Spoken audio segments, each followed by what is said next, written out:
Panginoon, glory to God. Hallelujah. Alam ko po ang bawat isa dito ay talagang nandito po ay may kagalakang pumunta sa bahay ng Panginoon. Amen.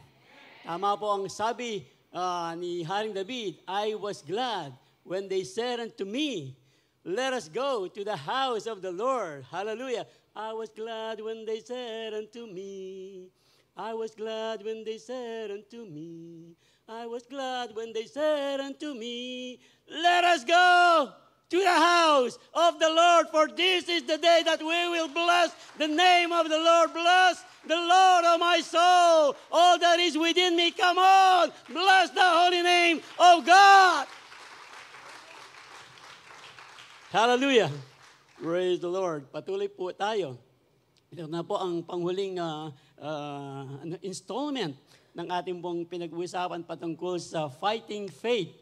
Kaya lang, of course, hindi po ito ang huling pagkikipaglaban po natin dito po sa ating pananampalataya. Dinadagdagan lang po ng ating mga pinag-aaralan kung paano po talaga natin may pagtanggol ang ating pong pananampalataya. Dahil alam po natin, kailangan natin talagang ipagtanggol ang ating pananampalataya dahil marami po tayong mga kilala na talagang pinagtatanggol din nila ang kanilang pananampalataya dahil alam po nila sa kanilang pagkakaalam, ito ang totoong pananampalataya. Pero mas alam po natin kung ano talaga ang totoong pananampalataya na nakasandig lamang po sa salita ng Diyos. John 14:6, I am the way, the truth, and the life. Kay Kristo lamang po na yun nakasandig ng ating pananampalataya.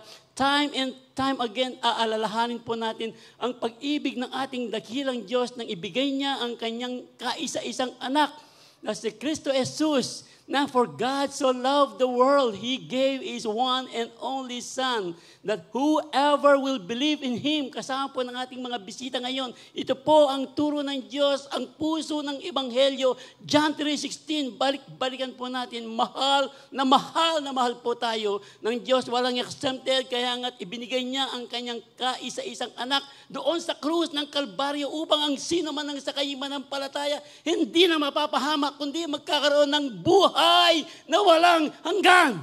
Amen! Pwede na po tayong matapos dito po sa verse na ito. Hallelujah! At ito po ngayon ang patuloy na magiging sandigan, batayan po ng ating pananampalatayang ipinaglalaban. At dito po sa pananampalatayang ito, kumusta na po ang inyong pananampalataya? Lumalaki ba sa ating mga pinag-aralan? Talagang nagpo-progress ba ang ating pananampalataya? Sa ating pong pinag-aralan, talaga pong dito po siguro sa faith that fights deception, temptation and oppression, at makikita po natin talaga dito kung nasaan na po ang level ng ating pananampalataya. Progressive po ang pananampalatayang yan. Pag pinag-uusapan ang progreso, alam naman natin, dito lang sa mundo, yung pong progressive, makikita po natin sa agham ng medisina. Yung agham ng medisina, iisipin mo, i-endoscopy ka, tapos merong kamerang maliit, may singit ko lang. Yung pong ating palang senior pastor na endoscopy kahapon, na confined po kahapon sa hospital, hindi po alam kung lumabas na ba. I have no idea. Pero ganun pa man, pinalangin po natin, patuloy po natin ipanalangin ng ating pong senior pastor. My point is, yung pong medisina ngayon, meron lang ipapasok sa iyong katawan, tapos merong camera. Di ba, ang technology ng medisina talagang sobrang na pong advanced, nagpo-progressive. Kaya nga siguro yung pong mga doktor, hindi po sila tumitigil mag-aral, progressive na mga nag-a-attend ng mga seminar para mas umangat pa ang kanilang antas ng panggagamot. Sa architecture na lang, yung mga nagdo-drawing. Ako po'y mahilig mag-drawing, pero sabi ng aking mga anak, teka na lang, di ka mag-aaral, mag-AutoCAD ka nga na, nanong pamadyab yung AutoCAD, ala akong balo kayong AutoCAD. Yung pala yung AutoCAD, computer aid design, tama ba? Tama yan, mga anak. Na pipindot-pindot ka lang ganyan. Tapos sa talagang advanced na. Sa communication na lang po. Yan, yung ating mga telepono. Noon, telephone na lang. Mga wala talaga. Anyway, mobile unit. Yan. Okay. Di ba? Noon, telegram lang, tapos sulat-sulat lang, tapos ano ba, yung mga cassette tape. Ngayon, makakausap mo na. Yung messenger, face-to-face. Tapos meron pang online meeting and everything. Marami pa pong technology. Diyan sa may Marquee Mall, yung pong napupunta ng Marquee Mall, pag papasok kayo, bibigyan kayo ng ticket para sa inyong kotse, kung nakakotse kayo.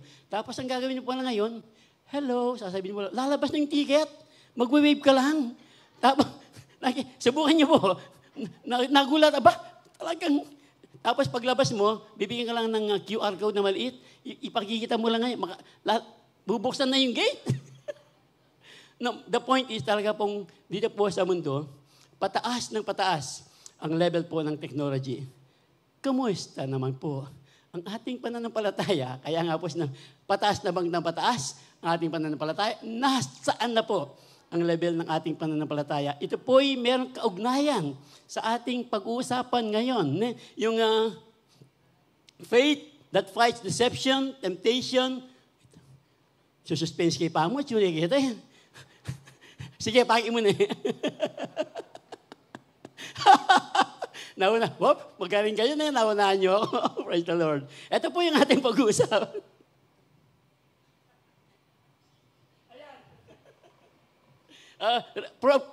Sinabi ko nga po progression, pero kamusta naman yung ating pananampalataya? Nagpo-progress ba? O bumababa, nagre-regress? O kung hindi man nag-stay, ano ba yung nag-stay, nag-stagnant?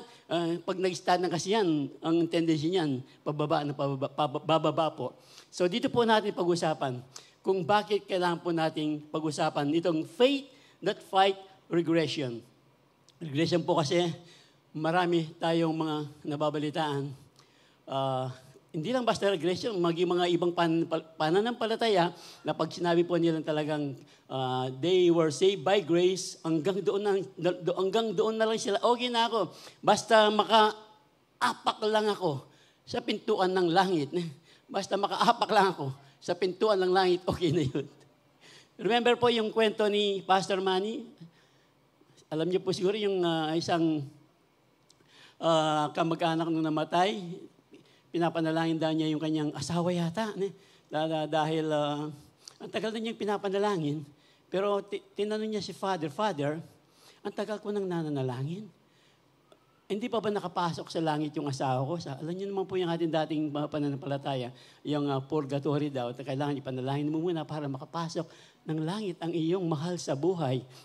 Na alam po natin na wala po sa kasulatan ng Diyos. Pero ganun pa man, tuloy natin kwento, sabi po, dito pong mag-ibalo, ikukwento ka baya pong maging suspense. Dindam yun yung Pastor Manny Pero dito pong mag-ibalo, may ligay, hindi po ating ibalo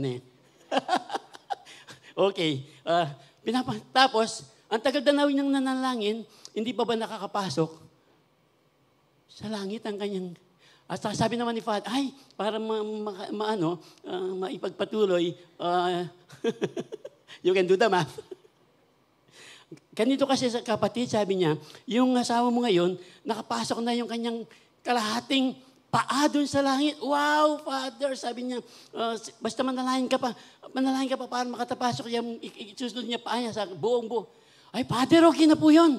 Sabi ng asawa, bakit naman okay? Kasi po, kalahati lang yung paa ng asawa ko, sabi niya.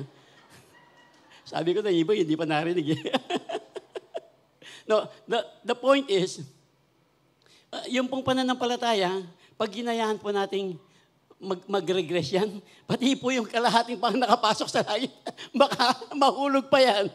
So pag-usapan po natin, ito pong faith that fight regression. Faith that fight regression. Ito po kasing regression, ang ibig pong sabihin yan, ito po yung act or instance of going back. Going back to an earlier, babalik ka sa dati. Yung lower level, especially sa intelligence, o lalo na pagdating sa behavior, kasama yung pananampalataya. Sa Bible po, in the Bible po, ang sabi po ng regression, it means to deteriorate. Hindi lang basta deteriorate, worsen pa. Decline. Ayan po yung sikat po sa ating mga mananampalataya. Backslide. Kumusta ni Kay? O ito, nabalitaan ko, nag-backslide na siya. Sasabihin po nila, di ba? Na-fall away na. Yung pagbabalik, pagbagsak, yan. Paglayo, dito po sa ating mga pinag-aaralan, pagtalikod po, pagtalikod sa mga salita ng Diyos, sa mga lahat na po nangyayarasan patungkol po sa pananampalataya, deception, temptation, nahulog na po dito. Ito pong ating pinag-usapang regression. Basahin po natin, bakit po natin kailangan pagtuloy na pag-usapan ito. Hebrews 2:1 po. So, we must listen very carefully to the truth we have heard, or we may drift away from it. Salamat po, dakilang Diyos. Muli sa umagang ito, sa isang maikling pagbubulay, pag-aaral ng iyong mga salita. Aming pong dalangin, ang bawat isa sa amin na lalabas kami sa bahay-sambahang ito, bahay dalangin ng ito, magdadala ng bagong tibay pananampalataya, bagong antas ng pagsamba sa iyo, dakilang Diyos. Higit sa lahat, mas matibay na paninindigan, pagtitiwala sa iyong mga salita.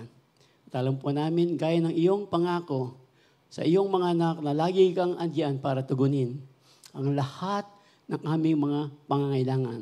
Provision, protection, promotion sa lahat po ng bahagi ng aming mga buhay. Alam po namin kung patuloy naming pag-aaralan, pagtitibayin ang pananampalatayang nasumpungan namin sa iyo, O Kristo Jesus. Alam po namin, hindi mo kami pababayaan. Hindi mo kami iiwanan. Salamat po, dakilang Diyos. Ito ang aming samadalangin sa iyong matamis at makapangyarihang pangalan. Kristo Jesus. Kristo Jesus. Come on, palakpakan po ang Panginoon. Yes! Para sa Diyos po. Hallelujah. Kaya po natin talaga pag-aaralan ito kasi ang bilin po ng salita ng Diyos, kausap po niya ang mga disciples dito. Bakit po kailangan natin, we must listen very carefully to the truth we have heard, or we may drift away from it. Bakit kaya? Ang sabi po ng Mateo 24:12, sabi po ng 24:12, dahil po dito, because of the increase of wickedness. Because of the increase of wickedness. Kasamaan. Kasamaan ng mundo, yung pong pag-ibig ng marami will grow cold. Will grow cold. Sa iba pong sa KJV, wax cold, ang sabi po ng KJV, dito po sa ating pinag-aaralan. The love of many shall wax cold. Shall wax cold. Ano po itong wax? Hindi po yung Clorox. Pero pwede yun Wax, di ba? Yung wax po, pag ano na yan, halimbawa, ipabukalan mo yan sa pabukalan. Painitin na lang, Tapos, matutunaw po yung wax, di ba? Pero, ayahan mo, huwag mong painitin. Alisin mo yung init. Tapos, unti-unti, lumalamig, hanggang sa tumigas uli yung wax. Ganito po ang ibig sabihin. Pag nawala po yung init, nawawala na po yung init ng ating pananampalataya. Baka hindi po natin namamalayan. Nagre-regress na po tayo sa ating pananampalataya. Nanlalamig na tayo sa ating pananampalataya. Tumitigas na po ang ating puso sa pakikinig ng mga salita ng Diyos. Tumitigas na ating puso sa pakikisalamuha sa ating mga kapatiran, sa paggawa ng mabuti and everything. Pagdating po dito, pag pinag-usapan po kasi ang backslide, yung, sino po yung nasa panahon na po ng Marcos regime dito? Alam niyo po yung BSDU, remember? BSDU, Barrio Self-Defense Unit, tama ba? O barangay. Ito po yung mga unit na talagang kasama pong magdidepensa sa kanilang barangay, sa mga insurgencies. BSDU, naitatagpo ito nung panahon ng Marcos regime. Pero, yung pong mga mananampalataya, ginagamit din ito. Alam niyo ba? BSDU, na pag nag-backslide daw sila, ano po yun? Romer. BSDU, balik sa dating ugali. Yun pala yun. Na-share po kasi nila Bishop ito kagabi. Balik sa dating ugali. Yun po, dati ang init-init mo sa pananampalataya, balik sa dating ugali. Pag pinag-usapan po kasi ang backslide, ang talagang connotation lagi sa ating mga mananampalataya, balik sa dating ugali. Kung dating manginginom yan, balik sa dating manginginom. Kung dating sugarol yan, balik sa dating pagiging sugarol. Kung dating babaero yan, ating pag-yan karang alam naman natin yan Anyway, whatever it is na ugali po natin, bago po natin nakilala ang Panginoon, ang sabi po, balik sa dating ugali. Pero meron pa palang mas, paliwanag po ni Bishop Kaway, meron pang mas matindi na yung pong BSDU, yung pong nag-backslide ka na. Andito nga, sabi pa nga po ni Bishop, andito ka nga, sumasamba, baka nga umaawit ka pa dito. Baka nga nangangaral ka pa. Na nagsisiyo leader ka pa. Ang parang sa tingin, ang init-init mo, pero pakitang tao lang pala. Yun po ang binigyang diin ni Bishop kagabi, na talagang wala na yung init. Yung inawit po natin kanina talagang, Lord, I give you my heart. I give you my... Ano lang yun, pakitang, I live for you. Pero pagdating sa bahay, BSDO ka pala. Tapos yung panlalamig mo, wala na yung init ng yung paglilingkod. Yun po ang isa pang binigyang diin ng ating bishop kagabi, yung backsliding. So kaya nga po, dahan, alam po naman natin, di ba? Pasama. Nagpo-progress nga ang medisina, nagpo-progress ang architecture, lahat ng ng technology ng mundong ito, nagpo-progress. Pero alam niyo po ano nagre-regress? Nagre-regress po ang moralidad ng bansa. Nagre-regress po ang moralidad ng bansa na tayo pong mga Pilipino pilit na ginagaya ang pagre-regress na ito ng ibang bansa. Pilit natin ipinapasa ngayon ang ikakasal ang lalaki sa lalaki dito po sa ating bansa. Pilit na ikakasal daw ang babae sa babae. Tapos pilit na itinuturo yung early sex education, CSC, sa mga kabataan and many more pababa. Yung pong korupsyon, yung moralidad. Alam po natin yan. Naririnig po natin yan sa mga balita, nakikita po natin. Hindi lang talaga, nakikita po natin ang nangyayari sa ating mundo. Kaya nga po, ito po ang panabilin. Pwede naman panabilin. Tagalog pa rin yun, di ba? Panabilin. Ito po ang tagubilin ng salita ng Diyos na talagang bantayin po natin ang ating pananampalataya. Dahil nga, because of the increase of wickedness, baka manlamig po, baka tumigas na po ang ating pagdiniwala sa ating Diyos. Kaya nga po, meron po tayo dapat gawin. Patuloy na dapat gawin para po talagang ang ating pananampalataya niyan ay hindi po ma-regress, hindi po manlamig ang pananampalataya niyan. Let us do everything. Let us do everything we can so that our love for God will not wax cold. Will not wax cold, or we may drift away from our faith. Baka nga, hindi po natin babantayan. Baka pati tayo matangay. Kahit minsan mga mananampalataya na, meron po tayong nababalita at natatangay po ng wickedness, ng kasamaan ng mundong ito. Kaya nga, dahan daw po tayo. So isa po paraan para talagang malabanan po natin, hindi po mag-regress, hindi po bumaba ang ating pananampalataya, lumago tayo. Grow up in our spiritual life. Grow up in our spiritual life. Yung pong spiritual life, alam naman natin yan, unang-una sa lahat, yung pong ating pag-aaral, pagbabasa ng salita ng Diyos, hindi lang pagbabasa, of course, pag binasa natin, gawin po natin kung ano ang sinasabi ng salita ng Diyos. Grow up in your spiritual life. Therefore, dear friends, na napaalalahanan na po tayo, ang sabi po ng ikalawang Pedro 3, 17-18, napaalalahanan na tayo. Sabi niya, bantayan ninyo ang inyong pananampalataya para hindi tayo matangay ng mundong ito, yung error. Alam po natin yung lawlessness ng mundong ito. Baka nga, mahulog po tayo dito sa ating secure position. Sabi kasi ng may iba, secure na tayo by grace. Kahit gumawa na tayo ng kasalanan, kahit hindi na tayo mag-serious sa pananampalataya, okay na yan. Makakapasok na tayo sa langit. Yun po ang sinasabi nila, pero hindi iyon ang sinasabi ng salita ng Diyos. Ang sabi nga dito na that you may not be carried away by the error of the lawless and fall. Baka mahulog kayo sa inyong secure position. Kaya nga, grow, sabi po niya, grow in the grace and knowledge of our Lord and Savior, Jesus Christ.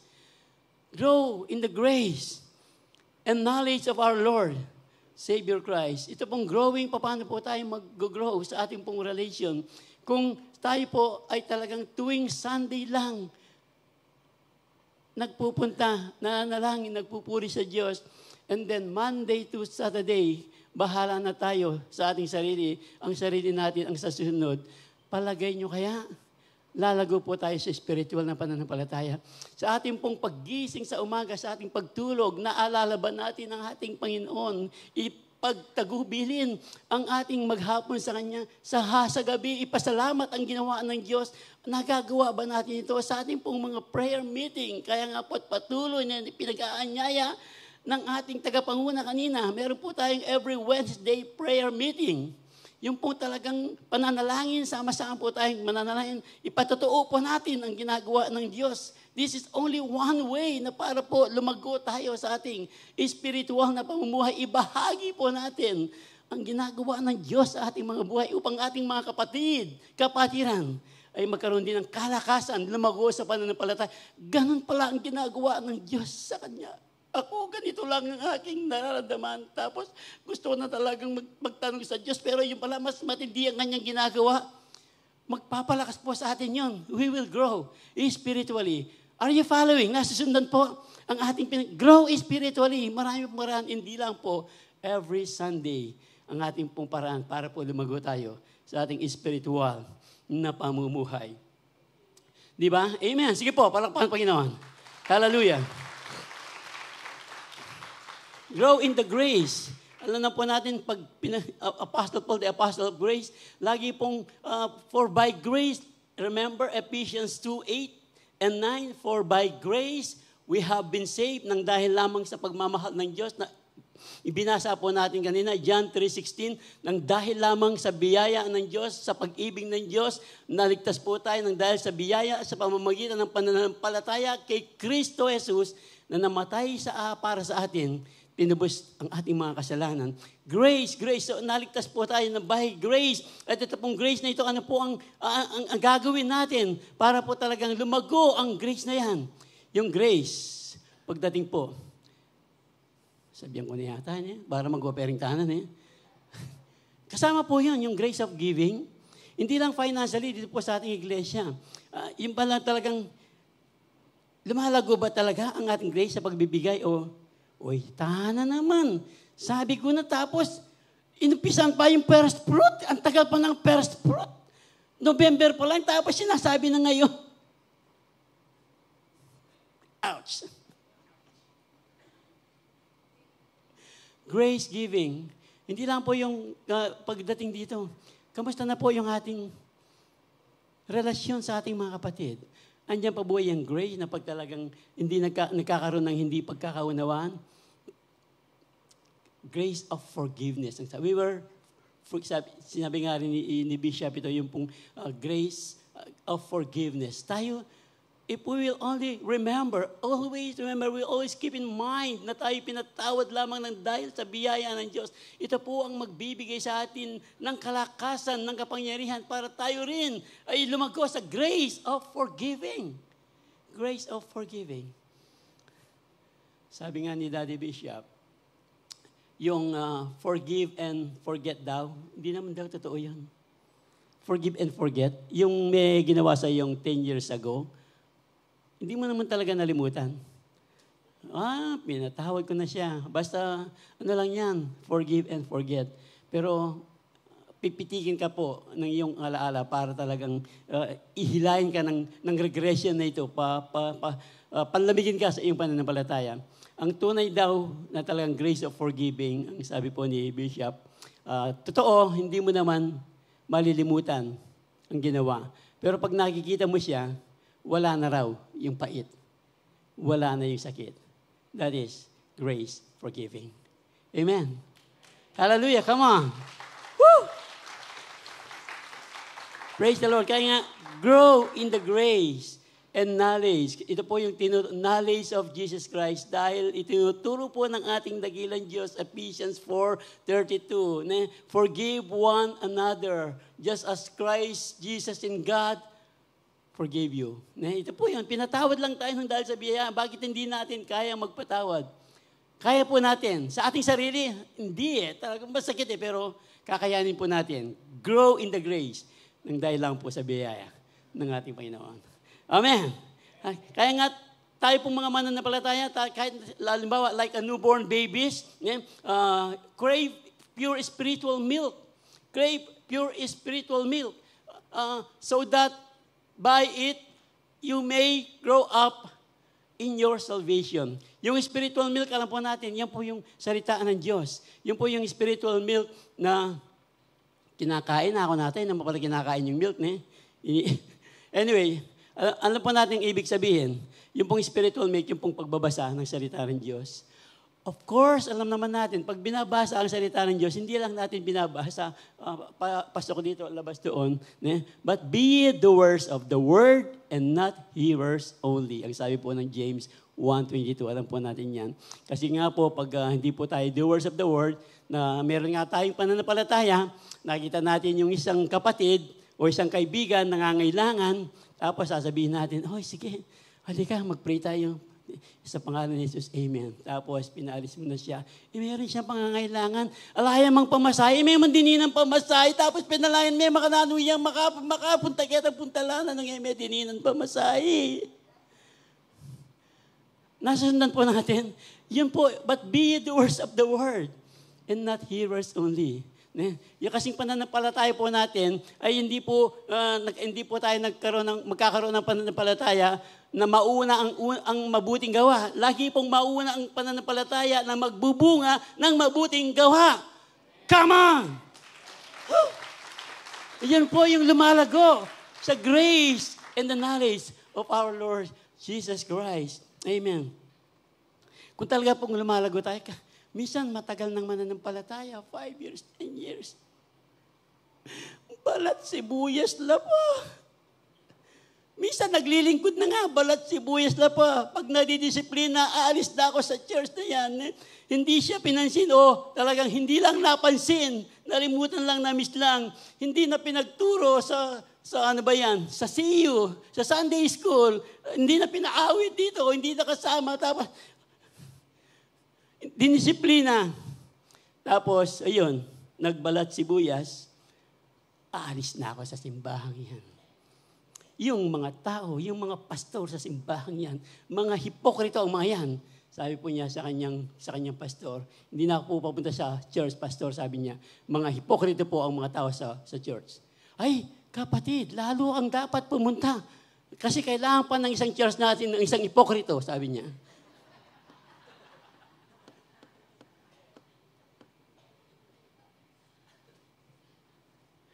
Gets po natin? Tapos, wala na nga sa church, nagpunta sa iba, panyiranda ka tapa. You can do the math, alam niyo po ang ating pinag-uusapan. Yun namang mga iba, ay wapin. Tara mong tatamo kitang SM, tara mag-piti-piti party, tana ka rin.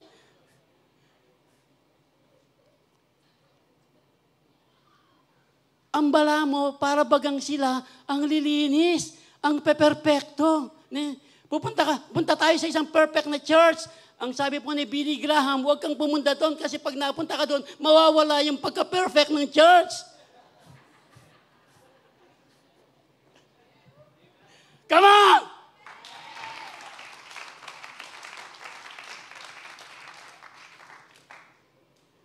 Ito po, tignan natin.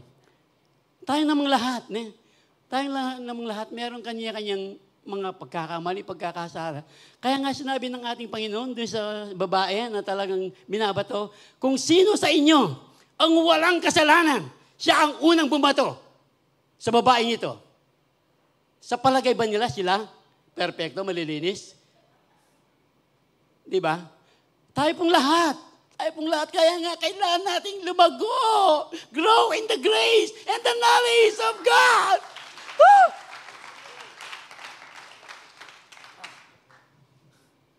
Praise the Lord. Grow up in your spiritual life. As we grow po sa ating po as we grow in our salvation, desire po na talagang mga solid food. Minsan meron po tayong mga maririnig. Minsan talaga yung pong ating madalas po nating marinig. Ang ating senior pastor, di ba? Kami nga, sabi ni Bishop, kung minsan, hindi pa kami matatalim eh. Hindi lang siya. Kahit po si Jesus mismo, doon po sa kanyang panahon, kayong mga ulupong. Sabi po niya sa mga leaders of the church, mga Pharisees, kayong mga ulupong. Mga ulupong pang tawag niya sa kanya. Talaga pang pinagsabihan siya ng ating Panginoon. Minsan po, dito lang po sa ating meron po tayong mga maririnig. Talagang sa salita ng Diyos na matatalim. Sabi nga ng salita ng Diyos, ang salita ng Diyos daw ay doble ang talim. Double-edged sword. Merong matamis, merong matalim na salita. Gaya lang po sa ating pagkain. Kung puro matatamis ang ating kinakain, anong mangyayari sa iyo, Maruel? Kung puro I see the Lord, yung kinakain, crispy pata, lechon, ano pa ba? Sisig, anong mangyayari sa iyo? I see the Lord. Di ba? Meron pong mga mapapait, mga ampalaya, mga mapapait na pagkain, pero kailangan po ng ating katawan, kailangan po ng ating pananampalataya ang matatalim na salita ng Diyos. Yung pong isa, lagay na natin, yung forgiveness. So, Matthew 5:44. Ano pong matalim po ito, Matthew 5:44. Love your enemies. Hey? Lord, totoo ba ito, Lord? Pwede bang wala dito sa Bible? O ikaw nang gumawa ng sarili mong Bible? Bless them that curse you. Do good to them that hate you. And pray for them which despitefully use you and persecute you. Ito po ang paraan para lumago tayo sa ating pananampalataya sa kaalaman sa mga salita ng Diyos. Come on!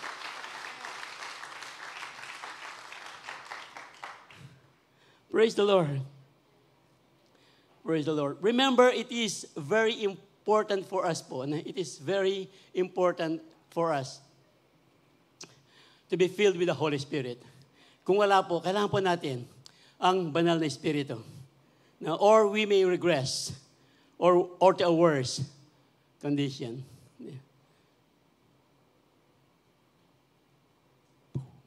Remember, it is very important to be filled with the Holy Spirit. Or alay ba kita? Anyway, alay siguro niya. Praise the Lord. Pero tandaan po natin, bala ko chiya kita. Basta tandaan po natin, kailangan po natin ang kapangyarihan. Kasi po sa ating sarili, hindi talaga natin kakayanin. Pero dahil lang po sa kapangyarihan ng salita ng Diyos niya. Therefore, ang sabi po ng Pilipos 2:12-13, my dear friends, ito po yun. As you have always obeyed. Ito po yung hinahanap ng Diyos para lumago po tayo sa ating pananampalataya. Not only in my presence, but now much more in my absence. Continue to work out your salvation with fear and trembling.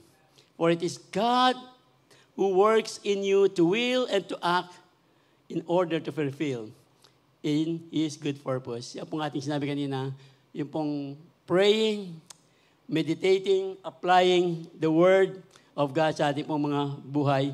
Kaya nga, to fight regression by growing in your salvation. Ayun pala, yung isa. Fight regression by growing in your salvation. Yung paglago po nating pananampalataya, gaya po ng ulit-ulit kanina, hindi lamang po ito tuwing Sunday. Pagbabasa po ng salita ng Diyos, yung pong pagtitiwala ng ating maghapon sa Diyos, bago po tayo lumabas ng bahay, iwas aksidente, guidance po ng Panginoon. Saan po natin makuha ang guidance ng Panginoon? Mula po sa kanyang mga salita. Remember, thy word have I kept in my heart that I might not sin against thee. The Psalms 119:11 and then 119:105. Your word is a light unto my path and a light unto my lamp unto my feet and a light unto my path. 119:111 and 119:105. Ano po, yung mga word. Of course, marami pong mga word and we need to search the word para po, yung pong pinakikinggan natin, marami pong mga verses natin nakikita. You can take that as a guide para po dito po sa ating pinag-aaralang pananampalatayang pinaglalaban po natin, fight against deception, temptation, oppression, and against regression through the power of God's grace. To the power of God's grace. Kaya nga po, to fight regression, yung ikalawa po, kailangan po natin isang paraan. Maging active po tayo sa ministry. Wow! Active sa ministry, sasama na ako dito sa mga praise and worship. Mag-aaral na ako ng depth para talagang magtuturo din ako ng discovery education program. Pupunta na ako sa mga aking mga ushers para ministry, church ministry. Pero alam po natin, ang sayo po ng ating pinag-aaralan, yung ministry po, hindi po ito naka-confine sa four walls ng ating church. Pwede po tayong, of course, alam namang maganda po yung inaano natin dito, mag-ministry ka dito. Pero take note, yung pong una nating point, baka nga nandito ka, pero hindi mo napapansin, nagre-regress ka na pala. So nakita niyo po yung point na dapat nating labanan doon. Kanina, yung first point natin. So ikalawa naman, active in a ministry. So yung pong ministry, alam po natin, okay po dito, pero hindi po natatapos dito ang ministry. Yung pong pagsamba, hindi po natatapos dito. Nasa labas po yan.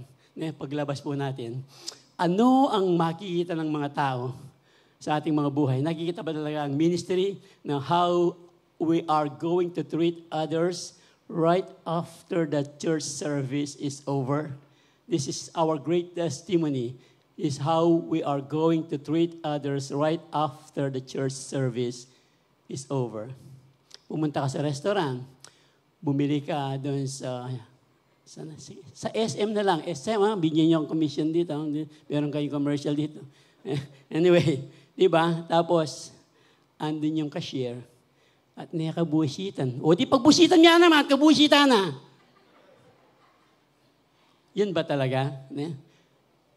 Yung pong ministry, makikita yan sa labas. Oh, waiter! Ba't may lao dito sa sa pagkain ko? Sir, okay na po yan. Bakit magiging okay ito? Kasi po kanina dumapo ng napkin niya, nagpunas na ng paa, sabi niya.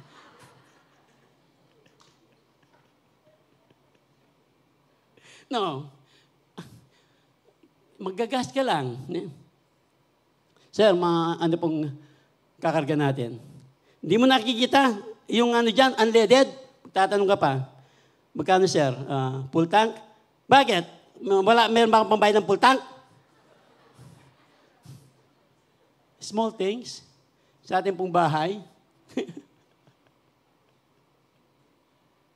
Pag-uwi natin sa ating mga kaibigan, no. Kayo na po, you can do the math. Paano po natin makikipagkita yung ating ministry? Sa eskwelahan, pandadaya, sa sa trabaho, hanes ba tayo sa trabaho, yung pagpasok ba, technology may cooling technology.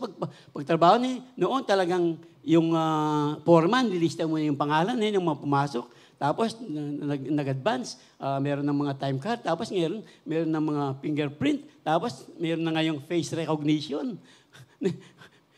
Anyway, may bari ko ka rin, yari na po ito, bili kang kaya mo. My point is, wherever we are, araw-araw po, yung pong worship, I always say this, yung pong worship is not part of the Christian life. Ang pong pagsamba ay hindi bahagi ng buhay Kristiyano. Ito po ang buhay Kristiyano. Worship is the Christian life. It is not part of the Christian life. Yan po ang sabi ni Gerald Van. Hallelujah. Tuloy po natin. Be active in the ministry. Sa ating pong nag-usapan, alam po kasi natin, maapektuhan po tayo ng sistema ng mundong ito, ng lawlessness ng mundong ito. Kaya nga po, ang tagubilin po ng ating salita ng Diyos sa sulat po ni Apostol Pablo sa mga taga-Roma. Dear brothers and sisters, ang bilin ko sa inyo, ibigay ninyo. Please give your bodies to God because of all He has done for you. Let them be a living and holy sacrifice, the kind that will find acceptable. Yung ating mga pinag-usapang, mga simple example lang po, this is part of a living sacrifice sa ating Panginoon. Hindi lang po yung naglilingkod ka dito, nagpapaawit ka dito, kami pong nangangaral. Hindi po natatapos dito. Yung pong living sacrifice, the kind that He will find acceptable, this is truly the way to worship Him. Do not copy, do not conform to the pattern of this world, to the behavior and customs of this world. Huwag na po tayong patangay. Nakikita na po natin ang paraan ng mundo. Huwag na po tayong patangay. Hindi, pwede naman yan. Kahit konting pandaraya lang para umangat naman ang iyong kita sa negosyo. Konting naman, bro, petiks lang. Masyado kang, tapos tatawagin ka pang sip-sip pag, sip-sip ka talaga kayong boss, Oh, wapin, butas sa biyanda, sip-sip na ako sa gilan, magpetiks na ako mo rin. Don't conform to the pattern of this world. Small things, Oy, bakit ang may pasar ka? Ka naman, ulitan may pa yung, pilahan na kang banwak yung porcher, apa na kang banwak yung porcher, manuli na ka naman, mangudi ko na ka. Malilit na bagay po. Pero, yung mga malalaki, madali po nating mapinpoint yan. Kaya nga yung pattern of this world. By changing the way you think, then you will learn to know, ito po yan, God's grace, God's knowledge, God's will for you, which is good, pleasing, and perfect. Amen. Hallelujah. Hallelujah. Ayaw po ng Diyos na tayo ay mahulog. Ayaw po ng Diyos na tayo ay talagang tumalikod, manlamig. Ayaw po ng Diyos. Kaya nga, ang sabi ng Diyos, doon po sa 2 Peter 3:9, hindi po mabagal ang Diyos sa kanyang pangako. 2 Peter 3:9. Gaya ng iniisip ng marami. Ang Diyos po ay talagang, instead, patient po ang ating Panginoon. Not wanting anyone. Ayaw po ng Diyos na mapahamak ang bawat isa sa atin. Kaya nga gusto ng Diyos, lumago tayo sa kanyang knowledge, sa kanyang grace, para po hindi tayo mahulog, matangay ng mundong ito. Dahil ayaw po ng Diyos, ang bawat isa sa atin ay mapahamak. Ang nais po ng Diyos, to Him na talagang magtitiwala sa Kanya, ay binigyan niya ng pangakong buhay na walang hanggan. Amen. Praise the Lord. Hallelujah. Pilang ko pang minutes? Marami pa daw. Sige. Don't worry, Pastor, sabi niya. Total, alas 12 naman tayo ngayon. Pwede tayo mag 12:30 na. Okay, praise the Lord. Basta po yun. Therefore, my dear brothers and sisters, ito po yung panatagubin ng sulat ng unang Korinto. Stand firm, let nothing move you. Basta po, always give yourself fully to the work of the Lord, not only in the four corners of the church, fully to the work of the Lord. Yung pong pagpapakita, pagbabahagi ng kanyang salita, higit lalo po yung pagbabahagi ng kanyang salita. Yung ating mga mahal sa buhay, na yung pong mga kaluluwang ninihintay na marinig ang pangangaral ng salita ng Diyos. Dahil pagdating po sa atin sa langit, wala po tayong dadalhin kahit ni isang kusing, kahit na isang property, wala po tayong dadalhin sa langit. The only thing we can bring to heaven to us are the souls of our families, friends and relatives, and thousands of people waiting to hear the message of salvation. Hallelujah! Huwag po tayong titigil. Ipakita ang pagbabagong buhay ng Diyos sa atin. Ibahagi ang salita ng Diyos para po sila rin ay makakilala sa ating Panginoon. Remember, nothing is wasted. Nothing is wasted when we work fully to the God's ministry. So yung pong panghuli, last na po ito, yan. Pwede pa nanang. Praise the Lord. Ito po, medyo matinding kalaban po ito. Para po talagang complacency. Refuse complacency. Ito po ay talagang madalas gamitin po ng ating kaaway. Yung complacency, yung parang being lazy, tamad. Often we get upset. We get upset sa ating pong current situation. Complacency naman, procrastination. Yung pong bukas na lang. O anak, sabi po ng nanay, iligpit mo na yung iyong pinagigaan. Anak, mga youth, nagliligpit na ba kayo ng inyong beddings? Iligpit mo na yung pinagigahan. Huwag na, nay. Bakit naman wag? Kasi matutulog din ako mamaya eh. O kung gano'n, huwag ka na rin kumain. Bakit, nay? Kasi, alam nyo na, ilalabas mo lang yan maya-maya. Laziness. Procrastination. Bukas na lang. Bakit pa ako magdedep? Okay na ako dito. Bakit pa ako mag-aaral? Bakit pa ako magpapakadalbhasa? Pag-aaral yung salita ng Diyos, pinamumuhay ko naman ang salita ng Diyos. Oo, ito na po yun. Pinamumuhay ko naman ang salita ng Diyos. Dahan-dahan po. Ito na po yung talagang ginagamit po ng ating kaaway para po tayo maging complacent. Okay na ako dito. Yung paminsan-minsan, pwedeng huwag maging serious. Total, alam ko naman, kahit sakto lang akong makapasok sa pintuan ng langit. Tune na naman ka rin. Okay na yan. Complacency, na? Tayo, dyan kakaba ko na. Yung mga youth, ang taburang youth, Kenny. Yung po mga may nililigawan, nagsabi po kasi ng lalaki, sana kwento tayo ni Juan Tamad, sabi niya. Bakit kwento ni Juan Tamad? Sabi po ni lalaki, ako si Juan Tamad, ikaw si Bayabas, hihintayin kitang mahulog sa akin. O gamitan niyo. May kabado na rin anak. Hindi po pwedeng mahulog, basta mahulog na lang ang biyaya ng Diyos. Kailangan po natin talaga magsikap, magtrabaho para mahulog po ang biyaya ng Diyos sa ating mga buhay. Come on! Complacency. I know your works. Ito po kasing complacency.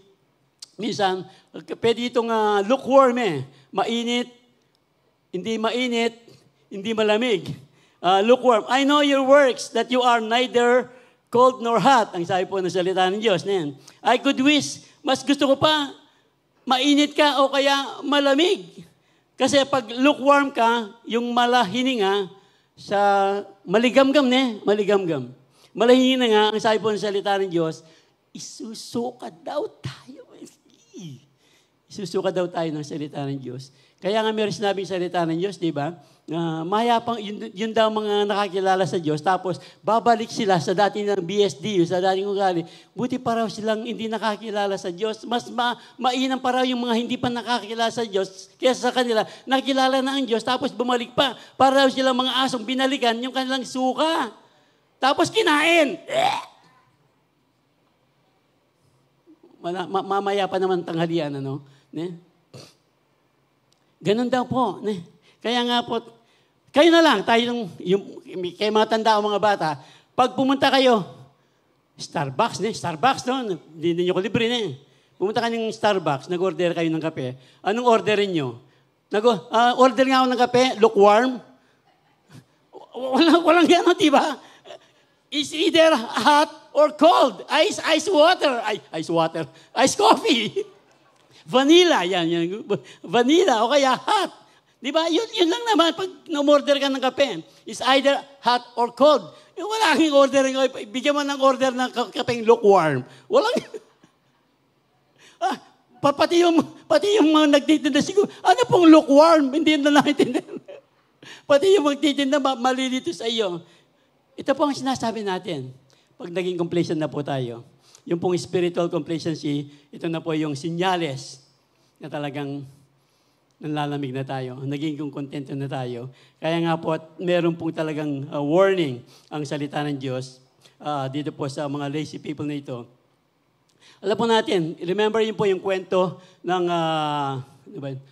talents, the parable of the talents, binigyan ng Panginoon 10 talento, 5 talento, 2 talento, at 1 talento. Sa ano po yan? Matthew 25, 24, 30, yung pong background niya. Tapos, alam naman natin, pagbalik ng Panginoon, yung pong 10 talento, ano pong ginawa? Ginamit, nagdoble. Yung pong 5 talento, ginamit, nagdoble pa rin. Yung 10 naging 20, yung 5 naging 10, yung 2 naging 4. Tapos yung isa, yung pong ating babasahin, isa na lang, lukewarm, hindi na ginamit. So yung pong, alam po ng Panginoon, yung ating kapasidad, yung pong bibigay niyang talento sa atin. Kung 10, 5, pero yung percentage po, tignan po yan. Yung 10, kumita ng 10, ilang percent yun? Mathematics. 10 kumita ng 10, 10%, 100% na yun. Carmela, teacher. Di ba? Yung 5, kumita ng 5, ilang percent yun? 100. Tama ba? Baka mali yata yung mathematics ko. I cannot do the math now. Yung 2, kumita ng 2, 100%. Tapos yung isa, hindi ginamit, anong percent? Wala. 0%. Ano pong ginawa ng Panginoon? Alam po natin, yung pong isa na ginamit, hindi ginamit, tapos ibinigay ng Diyos doon sa marami. Ganito po, pag hindi po tayo complacent, mas dadagdagan pa ng Diyos. Mas dadagdagan pa ng Diyos. Ang talagang pagkakatiwala po niya tayo.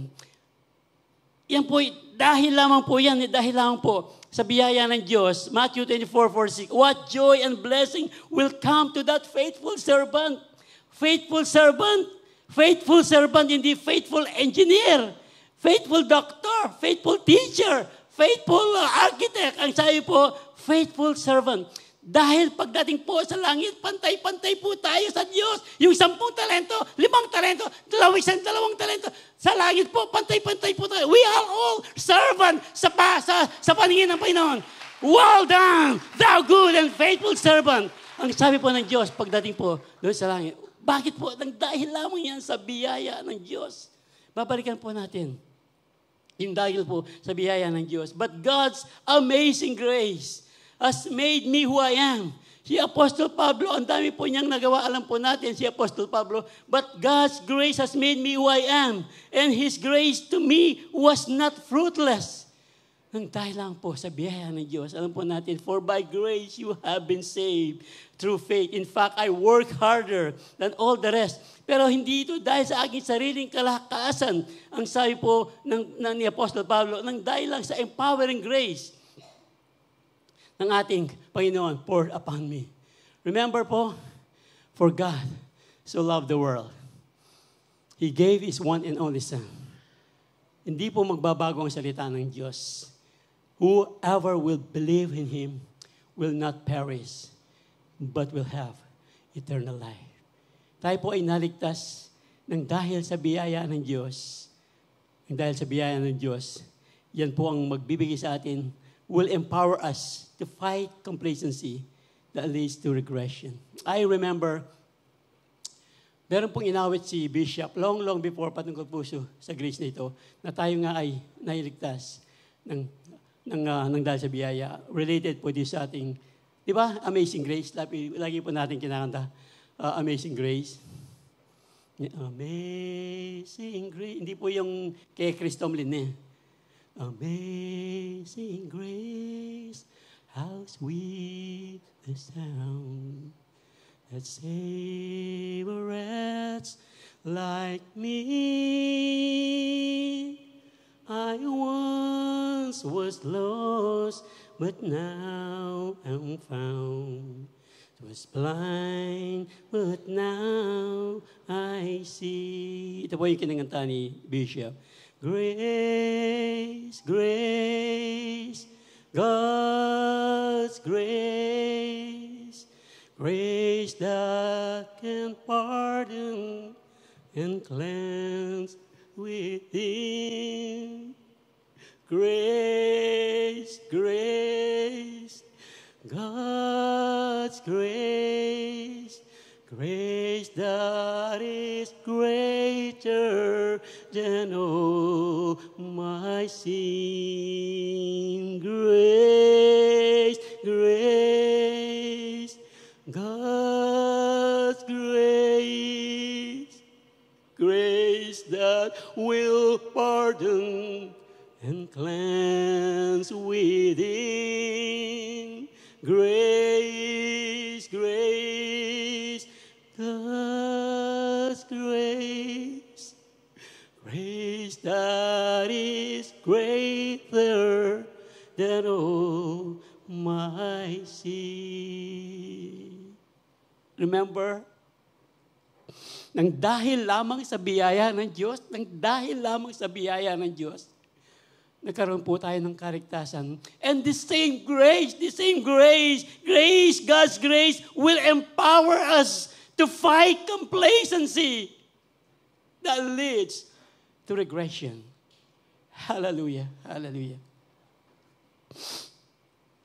Praise the Lord. Faith that fight regression.